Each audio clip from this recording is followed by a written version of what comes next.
Welcome friends. आज हम French revolution को डिस्कस करेंगे। अपने पहले और दूसरे लेक्चर में हमने फ्रेंच रेवोल्यूशन की कॉजेज और फिलोसोफर ने जो रोल प्ले किया था फ्रेंच रेवोल्यूशन के आने में उसे डिस्कस किया था, जिसका लिंक मैं आपको डिस्क्रिप्शन में दे दूंगा। आज हम डिस्कस करेंगे कि जब फ्रेंच रेवोल्यूशन आया तो फ्रांस की फाइनेंशियल और इकोनॉमिकल कंडीशन क्या थी और वो कौन से इवेंट थे जो फ्रांस में हुए और लोग जो है रिवोल्ट करने पर मजबूर हो गए और लोगों ने बादशाह का सर काट दिया। वीडियो में आगे चलने से पहले अगर आपने हमारे चैनल को सब्सक्राइब नहीं किया है तो काइंडली सब्सक्राइब कर लें, ताकि ऐसी इंफॉर्मेटिव वीडियोस हम आपके लिए बनाते रहें और हमें मोटिवेशन मिले। तो चलते हैं अपने टॉपिक की तरफ। जब फ्रेंच रेवोल्यूशन आया तो उसके आने से कुछ टाइम पहले अमेरिकन रेवोल्यूशन आया और अमेरिकन रेवोल्यूशन में फ्रांस का एक बड़ा हाथ था। अमेरिका को इंग्लैंड से आज़ादी दिलाने में फ्रांस ने एक इंपॉर्टेंट रोल प्ले किया था। फ्रांस ने ऐसा इसलिए किया था कि फ्रांस जो है वो इंग्लैंड से 7 इयर्स वॉर हारे बैठा था। फ्रांस किसी तरह से इंग्लैंड से बदला लेना चाहता था, रिवेंज लेना चाहता था। सो वो चांस इसे मिला जब अमेरिका, जिस पर इंग्लैंड का होल्ड था, और अमेरिका ने इंग्लैंड के अगेंस्ट जब रिवोल्ट किया तो फ्रांस ने अमेरिका का साथ दिया। सिर्फ आर्म्ड और ट्रूप से ही नहीं, बल्कि फ्रांस के फिलोसोफर्स जो थे वो भी अमेरिका में बहुत सुने जाते थे, पसंद किए जाते थे। आज के टाइम में भी अगर आप देखें तो अमेरिका का जो लेजिस्लेटिव, एग्जीक्यूटिव और जुडिशरी का सिस्टम है वो मॉन्टेस्क्यू के दिए हुए आइडियाज पर बेस करता है, जिसमें मॉन्टेस्क्यू ने सेपरेशन ऑफ पावर की बात की थी। अब अगर देखा जाए तो फ्रांस ने अमेरिका का साथ दिया था, फुल सपोर्ट किया था उसे आज़ादी दिलाने में, पर फ्रांस को उसमें कुछ नहीं मिला था सिवाय रिवेंज के। जो वॉर अमेरिका और इंग्लैंड के दरमियान हुई उससे फ्रांस को सिर्फ डेप मिला था, कर्जा मिला था। फ्रांस के ऑलमोस्ट 5 करोड़ पॉन्ड्स खर्च हुए थे अमेरिका को प्रोटेक्ट करने में और डिफेंड करने में। फ्रांस जो कि पहले ही कर्ज के नीचे था, उस पर और कर्ज का बोझ आ गया था। एक तरफ तो फ्रांस पहले ही 7 इयर्स वॉर जो है इंग्लैंड से हारे बैठा था, और उन 7 इयर्स वॉर्स में इंग्लैंड ने फ्रांस की जो पूरे वर्ल्ड में, इंडिया में, अफ्रीका में जो कॉलोनीज थी उनको कैप्चर कर लिया था। और अब फ्रांस के पास उन कॉलोनीज से कोई प्रॉफिट भी नहीं आता था। ये फ्रांस की कॉलोनीज ही थी कि जिन्होंने फ्रांस को संभाले रखा था, फ्रांस की फाइनेंशियल कंडीशन को स्टेबल बनाए रखा था। जब फ्रांस के हाथों से वो कॉलोनीज चली गई और ऊपर से अमेरिका की मदद करने पर 5 करोड़ पौंड का कर्ज भी आ गया, तो फ्रांस की हालत बदतर हो गई। शायद इसीलिए कहते हैं कि दूसरों की मदद करने से पहले अपनी हालत, अपनी कंडीशन भी देख। दूसरा बड़ा इवेंट ये हुआ कि फ्रेंच रेवोल्यूशन आने से पहले फ्रांस में जो सर्दी आई वो इतनी ज्यादा थी 1788 और 1789 में, कि जो सीन का दरिया था उसका पानी जमकर बर्फ बन गया, फसलें तबाह हो गई और किसान बर्बाद हो गए। पहले ही उन किसानों के पास खाने को कुछ नहीं था, अब ये हाल कि उनकी फसल भी तबाह हो गई। तो बहुत सारे किसान तो पेरिस में जाने को उन्होंने प्रेफर किया, और पेरिस में जगह जगह आग के अलाव रखे जाते थे, जैसे हमारे यहाँ राजाओं और बादशाहों के महलों में होते थे।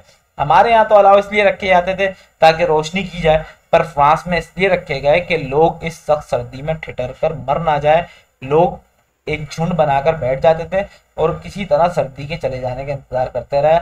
अब यहाँ पेरिस में जबकि पहले ही बहुत सारे लोग थे, और लोगों को आ जाना पेरिस को एक ट्रेन स्टेशन की तरह दर्शा रहा था, दिखा रहा था। जब फसलें तबाह हो गई तो उस टाइम पर आप सोच भी नहीं सकते कि फ्रांस के लोग रोटी की चोरी कर रहे थे, गंदम चोरी हो रही थी। 1786 में फ्रांस ने इंग्लैंड के साथ ट्रेड का एक एग्रीमेंट किया था, और उस एग्रीमेंट से हुआ ये कि फ्रांस में जो इंग्लैंड की प्रोडक्ट थी वो ज्यादा बिकने लगी, तो जो फ्रांस के लोग थे वो अपनी नौकरियों से हाथ धोने लगे, बिकॉज जो इंग्लैंड के प्रोडक्ट्स थे वो सस्ते थे, चीप थे। तो आम इंसान जो है वो इंग्लैंड के उन चीप और सस्ते प्रोडक्ट को फ्रांस के महंगे प्रोडक्ट्स पर प्रेफर करते थे। फ्रांस में जो सिटीजन थे वो पहले ही बेरोजगार बैठे थे, और ऐसे में और किसानों का पेरिस में आ जाना पेरिस के लिए नए प्रॉब्लम्स क्रिएट कर रहा था। जब लोग पेरिस में आए तो उनके पास कोई काम काज तो था नहीं, तो मुल्क के हालात पर, मलका की अय्याशी पर, बादशाह की नाअहली पर बात करते थे, और वो हर प्रॉब्लम के लिए वो रिस्पॉन्सिबल सिर्फ और सिर्फ बादशाह और मलका को मानते थे। हालांकि सिर्फ बादशाह और मलका ही रिस्पॉन्सिबल नहीं थे, और भी बहुत सारे फैक्टर्स थे। बादशाह का जुर्म सिर्फ इतना था कि वो कोई स्टेप नहीं ले सकता था, वो एक कमजोर राजा था, वो अपने लोगों के दिलों से तो कब का राज खत्म करवा बैठा था, और जल्दी वो अपने मुल्क से, फ्रांस से भी हाथ धोने वाला था। जो लोग फ्रांस में थे उनकी तबाही का जिम्मेदार कहीं ना कहीं इंग्लैंड भी था। इंग्लैंड ने फ्रांस से पहले उसकी कॉलोनीज छीन ली थी, जो कि फ्रांस की फाइनेंशियल कंडीशन को स्टेबल बनाए हुए थी। फिर अमेरिका और इंग्लैंड की वार भी फ्रांस को भारी पड़ी, और इसके साथ जो प्रोडक्ट्स बिक रहे थे फ्रांस में वो भी इंग्लैंड के ही प्रोडक्ट्स थे, तो वहां से भी इंग्लैंड को ही प्रॉफिट हो रहा था।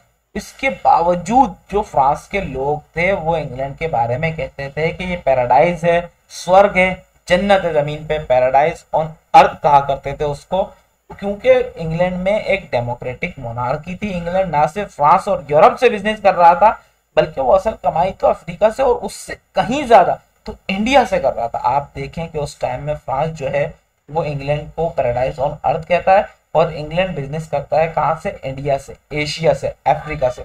और बाद में ब्रिटिश कहते हैं कि यहाँ के लोग नंगे भूखे थे, हालांकि नंगे भूखे तो खुद यूरोप के लोग थे। उन्होंने आके इंडिया में ईस्ट इंडिया के नाम से एक कंपनी खोली और फिर पूरा राज करने लगे। तो चलते हैं अपने दोबारा टॉपिक की तरफ। अगर फ्रांस की उस टाइम में कंडीशन देखें तो फ्रांस की फाइनेंशियल कंडीशन जो थी वो कंटिन्यू डेप्थ में जा रही थी। जो फाइनेंस मिनिस्टर था उसने लुई द 16 को बताया कि अब हमारे हालात बुरे हैं और ऐसे में हमें क्लर्जी और नोबिलिटी पर टैक्स लगाना पड़ेगा। पर बादशाह में इतनी हिम्मत नहीं थी कि वो क्लर्जी और नोबिलिटी के अगेंस्ट कुछ कर सकता। उसके फाइनेंस मिनिस्टर ने खुद ही रिजाइन दे दिया। उस वक्त नेकर जो है फाइनेंस मिनिस्टर था, उसे लोग बहुत पसंद करते थे।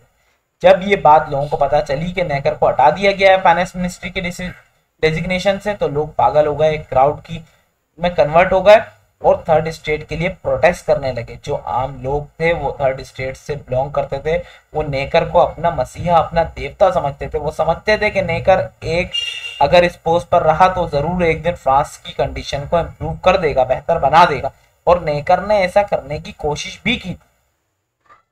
जब उसने देखा कि फाइनेंशियल कंडीशन जो है फ्रांस की वो बदतर हो रही है, तो उसने बादशाह को एडवाइस की थी कि वो स्टेट जनरल बुला ले। स्टेट जनरल एक पार्लियामेंट थी और उस पार्लियामेंट में 1142 सीट्स थी। 270 नोबिलिटी की थी, 294 क्लर्जी की थी और 578 थर्ड स्टेट से बिलोंग करती थी। स्टेट जनरल को पिछले 175 सालों में कभी नहीं बुलाया गया था, पर अब कंडीशन ही कुछ ऐसी थी कि स्टेट जनरल को बुलाना पड़ा। जब स्टेट जनरल बुलाई गई तो वहां एक और प्रॉब्लम खड़ी हो गई। बादशाह के लिए, फ्यूडल लॉर्ड्स के लिए, क्लर्जी के लिए स्टेट जनरल में 3 वोट का राइट था, एक क्लर्जी का, एक नोबिलिटी का और एक थर्ड स्टेट का। अगर कोई डिसीजन लेना होता तो क्लर्जी और नोबिलिटी मिल जाते और थर्ड स्टेट अकेली रह जाती। तो थर्ड स्टेट ने डिमांड रखी कि जिस तरह 578 सीट्स बनती हैं थर्ड स्टेट की और 564 सीट्स बनती हैं नोबिलिटी और क्लर्की की, तो सबको एक एक वोटिंग राइट दिया जाए। और आप देखेंगे अगर इस तरह वोटिंग राइट दिया जाएगा तो थर्ड स्टेट जो है वो जीत जाएगी। तो जब ये बात की थर्ड स्टेट ने कि सबका वोटिंग राइट एक एक दिया जाए, तो जो स्टेट जनरल बुलाया गया था उसे विड्रॉ कर दिया गया और जो क्लर्की और नोबिलिटी थी वो भी उठकर चली गई। लेकिन थर्ड स्टेट से जो लोग बिलोंग करते थे वो बैठे रहे। चाहिए तो ये था कि बादशाह कोई सॉल्यूशन निकालता, पर उसने ऐसा किया नहीं। उसने कहा अगर वो लोग बैठे हुए हैं तो उन्हें वहां बैठे रहने दो, और इस तरह कॉन्फ्लिक्ट बढ़ता गया।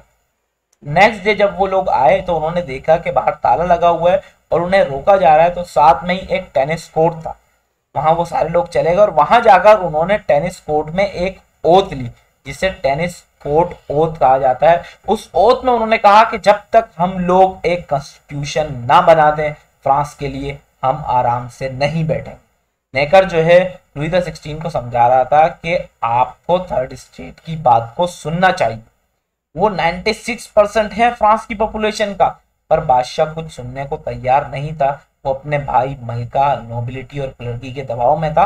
तो ऐसे में नेकर ने रिजाइन करना बेहतर समझा और नेकर के रिजाइन से ही रेवोल्यूशन की एक्टिविटीज बढ़ गई। जब रेवोल्यूशन बढ़ने लगा तो बादशाह ने नेशनल असेंबली को एक्सेप्ट कर लिया। कुछ टाइम पहले अगर लुई द 16 जो है वो एक्सेप्ट कर लेता नेशनल असेंबली को, तो जो आम जनता थी, लोग थे, उनकी नजर में बादशाह की इज्जत बनी रहती और वो लोग नोबिलिटी और क्लर्की को ही सिर्फ अपना दुश्मन समझते। पर अब लोग बादशाह को भी नोबिलिटी और क्लर्की की तरह अपना दुश्मन समझ रहे थे। वो कह रहे थे कि ये बादशाह ही है जिसने हमारे राइट्स को हमसे छीन रखा। 27 जून को नेशनल असेंबली को एक्सेप्ट किया गया था और 14 जुलाई को गुस्से से भरे लोगों ने बेस्टाइल, जो एक किला था जहां कैदियों को रखा जाता था, उस पर कब्जा कर लिया था। बेस्टाइल वही किला था जिसमें कभी वोल्टेयर को कैद किया गया था। आज लोग इस किले को तोड़ने के लिए खड़े थे। फ्रांस के लोग ये समझते थे कि जो बेस्टाइल का किला है वही असल फसाद की जड़ है। वहां लोगों पर जुल्म किया जाता है, उन्हें सजाएं दी जाती हैं। जब बेस्टाइल के किले को लोगों ने कैप्चर किया तो वहां सिर्फ 7 कैदी थे। किले का जो हेड था फ्रेंच गार्ड का। उसने पहले कोशिश की कि डायरेक्ट गोलाबारी की जाए, पर उसे तहखाने में जहां बारूद रखा था वहां जाने की परमिशन नहीं दी बादशाह ने। तो फिर उसने लोगों पर फायर खोलने का डिसीजन किया और उसने फायर खोल दिए लोगों पर। बहुत सारे लोग वहां जख्मी हुए, कुछ मारे गए, लेकिन बेस्टाइल का किला अब आम जनता के हाथों में था। और फिर उस फ्रेंच गार्ड का जो हेड था उसका सर काट कर भालों पे चढ़ाकर पूरे शहर में घुमाया गया और लोग जश्न मनाने लगे। आज भी फ्रांस में 14 जुलाई को लोग जश्न मनाते हैं। जिस जगह पर कभी बेस्टाइल का किला होता था वहां आज एक ईंट तक नहीं है। लोग हर चीज को किले की तोड़ गए थे। बादशाह को जब ये खबर दी गई तो वो पड़ा सो रहा था। उसने कहा कि लोगों ने क्यों बेस्टाइल का किला जो है वो कैप्चर कर लिया, ये तो एक रिवॉल्ट है, लोगों ने बगावत की है। पर उसके जो नौकर है उसने कहा कि नहीं, ये रिवॉल्ट नहीं है बादशाह सलामत, ये तो एक रेवोल्यूशन है। अब अगर हम देखें कि ऐसा क्या हुआ कि लोग जो थे वो अपनी जान की परवाह किए बगैर बेस्टाइल को कैप्चर करने चले गए और 200 से ज्यादा सिटीजन जो थे वो जख्मी हुए, मारे गए, बहुत सारे मारे गए। तो बेस्टाइल के किले को कैप्चर करने की एक वजह तो ये थी कि जो आम लोग थे, जनता थी, वो सोच रहे थे कि नेशनल असेंबली के आने के बाद लोगों की प्रॉब्लम जो है वो सॉल्व हो जाएंगी, पर ऐसा हुआ नहीं। जो बैगेट रोटी होती थी, आम जनता को, लोगों को अब भी रोटी नहीं मिल रही थी। जो पेरिस में लोग डेली वेजेस पर काम कर रहे थे उनकी वेजेस भी नहीं बढ़ाई गई थी। लोगों को काफी उम्मीद थी, होप थी नेशनल असेंबली से, पर नेशनल असेंबली ने लोगों के प्रॉब्लम को खत्म नहीं किया था। और ऐसे में एक खबर और लोगों को पता चली कि बादशाह ने फौज को शहर में बुलवा लिया। लोग समझ गए कि जब फौज आएगी तो बादशाह जिसे आज हम सरप्रेस कर पा रहे हैं वो हमें फोर्सफुली पेरिस से निकाल कर बाहर करेगा। साथ ही लोगों में यह अफवाह फैल गई कि नेशनल असेंबली को तोड़ दिया गया, जबकि नेशनल असेंबली को ना तो तोड़ा गया था और ना ही कोई चेंज लाया गया था। पर नेकर के रिजाइन की बात सच थी, नेकर ने रिजाइन कर दिया था और नेकर ने खुद रिजाइन किया था। लुई द 16 ने फोर्सफुली नेकर से रिजाइन नहीं मांगा। बस जब इतनी खबरें आम लोगों तक गई तो उन लोगों ने बेस्टाइल को कैप्चर कर लिया और रेवोल्यूशन जो अब तक सुकून से चल रहा था अब उसने खून का रंग देख लिया था। और एक बार जब आवाम खून का रंग देख ले तो उसे रोकना इम्पॉसिबल, नामुमकिन हो जाता। बेस्टाइल को किले को तबाह करने से एक नई शुरुआत हुई, ना सिर्फ फ्रांस में बल्कि पूरी दुनिया में हर जगह बादशाहत को खतरा हो गया।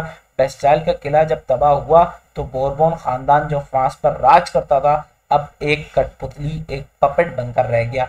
और आप देखेंगे कि फिर जब लुई द 16 फ्रांस गया, पेरिस गया, तो उसे पेरिस की चाबियां दी गई और बादशाह को कहा गया कि जब हेनरी फोर ने पेरिस को कॉन्कर किया था तो वहां के लोगों ने पेरिस की चाबियां हेनरी फोर को दी थी और आज पेरिस के लोगों ने अपने बादशाह को कॉन्कर किया है, तो ये कीज आप एक्सेप्ट कर। लुई द 16 ने वहां पर जाकर लोगों को कहा कि मैं फोर्सेस जो मैंने बुलाई थी उन्हें विड्रॉ कर रहा हूं और मैं चाहूंगा कि नेकर आकर अपना डिसिग्नेशन जो है वो स्टार्ट करें। और इस सब के बाद लुई द 16 सिर्फ एक नाम का बादशाह रह गया था।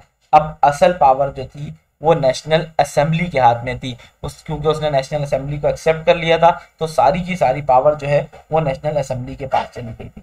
बादशाह ने फौज को सिर्फ इसलिए विड्रॉ नहीं किया था कि लोग खुश हो जाएं, बल्कि लुई द 16 जानता था कि फ्रेंच गार्ड जो है वो कहीं ना कहीं सॉफ्ट कॉर्नर रखते हैं और फ्रेंच गार्ड अगर लोगों के साथ मिल गए तो फिर उसका तख्ता पलट जाएगा। बादशाह और मलका ने दोनों ने जब हालात देखे तो दोनों ने नेशनल असेंबली को एक्सेप्ट किया और नेशनल असेंबली के साथ एक फौज भी बनाई गई नेशनल गार्ड के नाम से, जिसका कमांडर लेफेट को बनाया गया। ये भी एक हीरो था उस टाइम में फ्रांस का। लोगों की नज़र में इसकी बहुत ज़्यादा इज्जत थी। अमेरिकन रेवोल्यूशन के टाइम में इसने अमेरिका के लोगों की मदद की थी। तो जब ऐसी कंडीशन हुई कि कॉन्स्टिट्यूशन भी नेशनल असेंबली के हाथ में और फोर्स भी नेशनल असेंबली के हाथ में आ गई, तो ऐसे में फ्यूडल लॉर्ड्स जो थे, क्लर्जी जो थी, उसने सोचा कि अब हमारा क्या होगा। क्योंकि अब तक तो फ्यूडल लॉर्ड्स और क्लर्जी सिर्फ बादशाह को दबाए हुए थी, बादशाह को तो अब कोई कुछ नहीं कर सकता था, लेकिन फ्यूडल लॉर्ड्स और क्लर्जी के अगेंस्ट लोग अब एक्शन लेने के लिए तैयार थे। जो क्लर्जी फ्यूडल लॉर्ड्स के लिए शेल्टर बना हुआ था बादशाह, वो अब सर पर से उनके हट गया था। जो पुजारी थे, जो पादरी थे थर्ड स्टेट के जो करीब थे, वो तो अब एक साइड थर्ड स्टेट के साथ हो गए और बाकी में से कुछ ने थर्ड स्टेट का साथ देना सही समझा और कुछ मुल्क से भागने में ही अपनी भलाई समझ रहे। सो अपर लेवल की क्लर्जी और फ्यूडल लॉर्ड्स ने फ्रांस से भागने को ही बेहतर समझा और जब क्लर्जी और नोबिलिटी मुल्क से भाग गए, कंट्री से भाग गए, तो उनके जाने से फ्रांस का ट्रेड सिस्टम बिगड़ गया। जो गंदम इंपोर्ट कर ली जाती थी वो भी रुक गई। लोग रोटी के लिए लड़ रहे थे, मर रहे थे। और ये अफवाह उड़ा दी गई कि बादशाह ने गंदम पर टैक्स लगा रखा है, जिसकी वजह से गंदम आवाम तक नहीं आ रही है। और बादशाह खुद वारसाई के महल में गंदम को स्टॉक किए हुए, और वहां पार्टीज चल रही हैं अब भूख के मारे लोगों में, जिनमें विमेन ज्यादा थी, या कहें कि ये एक विमेन मार्च थी। उन्होंने जो है वो वारसाई के महल की तरफ रुख किया। बादशाह खुद उन विमेन से मिला और उनसे पूछा कि आपके साथ क्या प्रॉब्लम है, आप यहाँ क्यों आई हैं। तो उनमें से एक ने कहा कि बादशाह सलामत, हमें रोटी चाहिए, पैकेट। तो बादशाह ने कहा मैं जरूर तुम तक रोटी लाऊंगा। यहाँ एक प्रॉब्लम और खड़ी हो गई बादशाह के लिए कि जब लोग वारसाई के महल में आए तो उन्होंने उस हेवन को, उस स्वर्ग को देख लिया जहां बादशाह रहता था। और उन लोगों ने बादशाह से कहा कि आप हमारे साथ चलकर पेरिस में रहें, ताकि आपको पता चले कि किस हाल में लोग रह रहे हैं, क्या हालात हैं पेरिस के, आप आके पेरिस को देखें। और फिर बादशाह को पेरिस जाना पड़ा। वहां वो सिर्फ और सिर्फ एक कठपुतली बनकर रह गया। वो बस अपने ही महल में कैद था। नेशनल असेंबली जो है वो कॉन्स्टिट्यूशन बना रही थी, उसे इम्प्लीमेंट करवाना चाह रही थी। और ऐसे में एक और इंसिडेंट हुआ 1791 का, जब ईस्टर आया तो बादशाह ने चाहा कि वो सेंट क्लाउड, जो कि 12 मील दूर था पेरिस से, वहां जाए और जाकर ईस्टर मनाए। पर लोगों ने लुई द 16 को पेरिस से निकलने ही नहीं दिया। बादशाह अब इस कैद को मजीद बर्दाश्त नहीं कर सकता था, सो उसने पेरिस से भाग जाने का सोचा। और वो चाहता था कि वो ऑस्ट्रिया चला जाए, क्योंकि उसकी जो मिसेस थी मैरी एंटोनेट, वो ऑस्ट्रिया से बिलोंग करती थी। पर उसे रास्ते में एक शख्स ने पहचान लिया और बादशाह को वापस पेरिस पहुंचा दिया गया। अब जो जनता थी वो बादशाह से बहुत नफरत करने लगी, क्योंकि कहीं ना कहीं जनता के दिल में बादशाह के लिए सॉफ्ट कॉर्नर था। वो सोचते थे कि यार बादशाह जो है वो दबा हुआ है क्लर्जी से, नोबिलिटी से, लेकिन वो बादशाह से नफरत नहीं करते थे। पर जब लोगों को पता चला कि बादशाह जो है वो हमें छोड़कर भाग रहा था, तो लोग जो है वो बादशाह को अपना दुश्मन समझने लगे। नेशनल असेंबली ने ऐसे में कॉन्स्टिट्यूशन भी बना लिया था। और नेशनल असेंबली ने जब कॉन्स्टिट्यूशन बनाया तो लोग हैरान रह गए। वो लोग जो जकड़े हुए थे, फंसे हुए थे जंजीरों में, अब वो आजाद होने वाले थे। कॉन्स्टिट्यूशन के पॉइंट्स कुछ यूं थे कि सारी पावर, सारी ताकत, रूल करने की एबिलिटी सिर्फ नेशन के पास होगी। हर एक पर्सन को ये आजादी होगी कि वो अपने आइडियाज को फ्रीली एक्सप्रेस कर सके, बोल सके, अपनी ओपिनियन दे सके बगैर किसी हेजिटेशन के, डर के, खौफ के। और हर पर्सन जो फ्रांस में है वो जो चाहता है बोल सकता है, लिख सकता है। किसी भी राइटिंग्स पर कोई भी पाबंदी नहीं होगी।